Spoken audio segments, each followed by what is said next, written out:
देता है। भीतर की भी सफाई करिए। हमारे आपके भीतर काम, क्रोध, लोभ, मोह, अहंकार, ईर्ष्या, द्वेष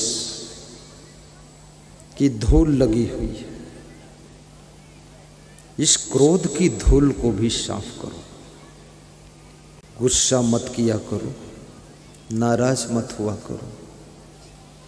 माँ बाप कभी डांट दें तो मुस्करा दिया करो, कभी थप्पड़ मार दें तो हंस दिया करो, कभी कुछ ना कहें तो सोच किया करो कि कुछ कहते क्यों नहीं, और कभी प्रेम करें तो उनके पैर छू लिया करो, और कभी प्रेम से खिलाएं तो मुस्करा कर खा लिया करो, और कभी माँ बाप थोड़ा सुस्त दिखाई दें तो मज़ेदार बात कहकर उनको हंसा दिया करो, और कभी माँ बाप से ये भी कहा करो बड़ा हो जाऊंगा, कुछ बड़ा करूंगा और आपके लिए अच्छा मकान बनाऊंगा, अच्छी कार लाऊंगा। माता पिता चिंता मत करो, 10 साल इंतज़ार करो, बड़ा होते ही आपके लिए कुछ नया करूंगा। ऐसा करो उनके लिए।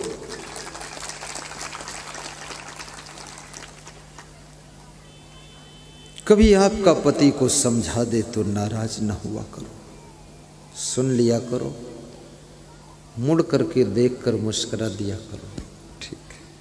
कभी पति बोल दे कि चुप रहो तो चुप हो जाया करो, और कभी आपकी पत्नी अच्छा बोल रही हो तो तुम उससे कहा करो थोड़ा और बोलिए, आनंद आ रहा है, तुम्हारा प्रवचन बहुत अच्छा है। मैं एक घर में गया था, किसी याद नहीं कहाँ गया था, शायद उत्तर प्रदेश में पदरौनी। तो उस घर मालिक की जो पत्नी थी उसको बहुत खुशी थी। हाँ याद आ गया, मिर्जापुर जिले में था। बहुत खुशी थी तो उसने खुशी में कुछ 2 शब्द कहे। तो उसका पति भी बहुत बड़ा भक्त था, अच्छा आदमी था, लेकिन पति ने कहा कि गुरु जी के सामने ज़्यादा मत बोलो, चुप रहो। तो इतना कह दिया। इतनी बात से उसकी पत्नी रोने लगी कि हमको 2 शब्द गुरु जी के सामने बोल लेने दो, मैं तो गुरु जी की महिमा ही बोल रही हूँ, फिर भी बोलने नहीं देते हो। तो उसके आंखों से आंसू झरझर गिरने लगे। तो मैंने उसके पति को कहा तुम रुक जाओ, थोड़ा बोल लेने दो। बोले हम बोलने के लिए ही इनको बुलाए हैं कि हम 2 शब्द बोलेंगे अपने घर में, और तुम बोलने नहीं देते हो। तो कभी कभी उनको बोलने का मौका भी दे दीजिए, दिल के भावों को व्यक्त करने दीजिए। अपनी दादी माँ, दादाजी, बूढ़े माता पिता का आदर करो। कभी कभी उनके पास बैठ करके उनके सम्मान के लिए थोड़ा प्लानिंग की सलाह ले लिया करो, कह दिया करो ऐसा करने वाला हूँ, मन खुश हो जाएगा, आशीर्वाद उनकी आत्मा से मिलेगा। बड़े भाई का भी आदर करना।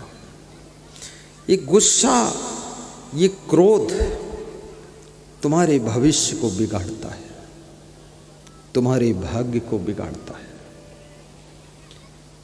विदुर नीति में लिखा है यो न सन्नियच्छति बेगम उत्थितम क्रोधा हर्षयो सा श्रियो भाजनम राजन यस्त आपत सुना मुह्यति। क्या तात्पर्य है इस श्लोक का? विदुर जी धृतराष्ट्र से कहते हैं जो लोग क्रोध और हर्ष के वेग को पचा नहीं पाते, क्रोध आता है तो उस क्रोध को शमन नहीं कर पाते हैं, और कोई हर्ष आता है तो हर्ष को पचा नहीं पाते हैं। ऐसे लोग राज्य और लक्ष्मी से हाथ धो बैठते हैं, और जो क्रोध आने पर भी क्रोध नहीं करता है, हर्ष होने पर भी फूलता नहीं है, वो व्यक्ति राज्य और लक्ष्मी का अधिकारी बनता है और भविष्य में आपत्तियां नहीं आती। इसलिए किसी से नाराज हो तो भी नाराजी व्यक्त मत करो, थोड़ा बुद्धिमानी से काम करो और उससे कहो कि आप बहुत अच्छे हैं। अंदर है नाराजी थोड़ा थोड़ा। नाराज होने से भी कोई फायदा नहीं है। नाराजी को व्यक्त कर दोगे तो वो व्यक्ति तुम्हारे जिंदगी का विरोधी बन जाएगा और तुम्हारी स्पीड में बाधा बना लेगा। इसलिए व्यक्त मत करो। और अहंकार के मैल को भी धो डालो। ये अभिमान, मकान तुमने बनाया है, उस मकान में तुम रहते हो, लेकिन अपने अच्छे मकान का अभिमान पूरे गांव भर को दिखाते हो। क्यों दिखाते हो? कार तुम लाए हो, कार में तुम बैठकर चलते हो, लेकिन ऐंठ पूरे इलाके को दिखाते हो। क्या कार तुमने दूसरों को दे दिया है? ऐंठ तो फालतू ही दिखा रहे हो। तुम मास्टर बन गए हो, लेकिन गांव में ऐंठ कर चलते हो। तो क्या मास्टरी का वेतन गांव वालों को बांट रहे हो? किसी गांव में एक मास्टर था, वो ऐंठ कर चलता था, तो गांव के लोग कहते थे कि इसकी ऐंठ बर्दाश्त नहीं हो रही। तो मैंने कहा कि वो अपनी गर्दन ऐंठता है, तुमको क्या परेशानी? वो साइकिल पर निकलता था, मैंने भी देखा उसको, ऐसे गर्दन ऐंठ के चलता था। तो लोगों ने कहा कभी दांव मिलेगा तो पूरी ही ऐंठ दूंगा गर्दन इसकी। अब किसी की ऐंठ को कोई देख नहीं सकता है। तुम्हारी नम्रता को तो सभी स्वीकार करते हैं। सिया राम माई सब जग जानी। ये चौपाई अपने दीवाल पर लिख लेना, कागज पर लिख के चिपका देना। सिया राम माई सब जग जानी, करहु प्रणाम जोरी जुग पाई। करहु प्रणाम जोरी जुग पाई।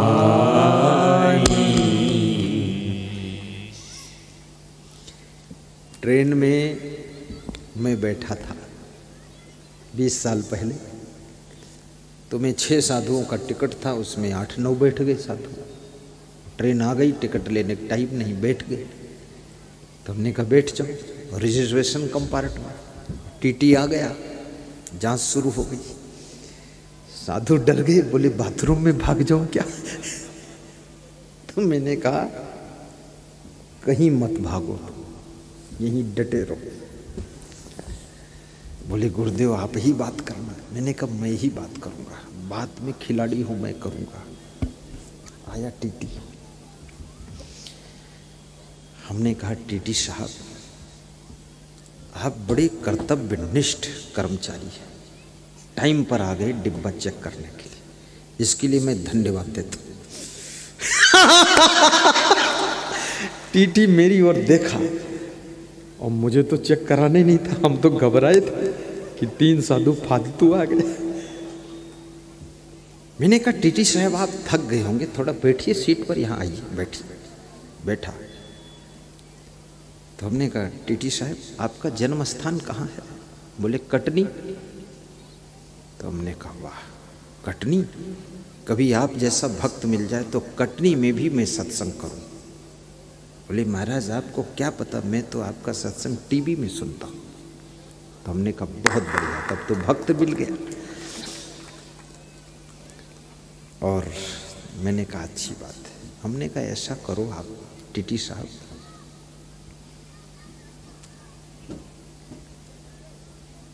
आप बहुत महान हो, मैं थोड़ा प्रसाद लाया हूं, आप खा लीजिए।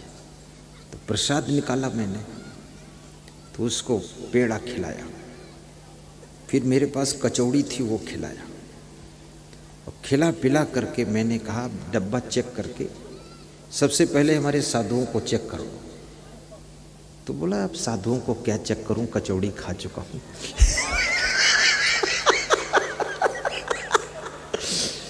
तो मैंने कहा मैं सच बताता हूं, 6 साधु का टिकट है और 9 बैठ गए हैं, तो आप टिकट बना दो इनका। बोले आप तो बोलो मत, सब चले जाओ बस, ठीक है। तो हमने कहा ये गलत होगा। बोले गलत बहुत हो चुका है, तुम गलत होने दो, जाओ। खामखा पैसा बर्बाद करोगे गुरुजी, मैं हूं ना इसमें। हमने कहा अगला टीटी आ जाएगा तब। बोले उसको बता कर जाऊंगा, वो आपका गुरु भाई है।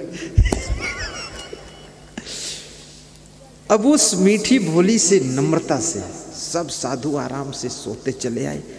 तो मैंने कहा सीटें तो 6 हैं और साधु 9 है, सोएगा कहाँ? बोले हम इसमें के 3 हटा के अलग कर देते हैं, खाली करवा देते कंपार्टमेंट। तो 3 का ट्रांसफ़र किया दूसरों का।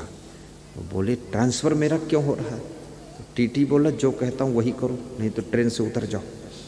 तो हमने कहा जय बजरंग बली। ये नम्रता, ये सरलता, ये मधुरता, जहाँ द्वार बंद है वहाँ भी द्वार खुल जाता है। इसलिए याद रखना, अहंकार का अंत कीजिए और नम्रता की नदी बहा दीजिए। जहाँ सफलता रुकी है वहाँ भी सफलता शुरू हो जाएगी। सिया राम माई सब जग जानी, करहु प्रणाम जोरी जुग पानी।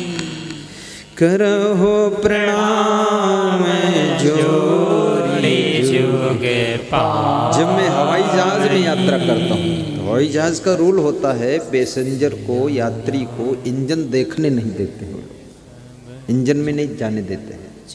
मैं करीब करीब सभी हवाई जहाज का इंजन देखने जरूर जाता हूँ और पायलट से मिलता हूँ, जुगाड़ बिठाता हूँ।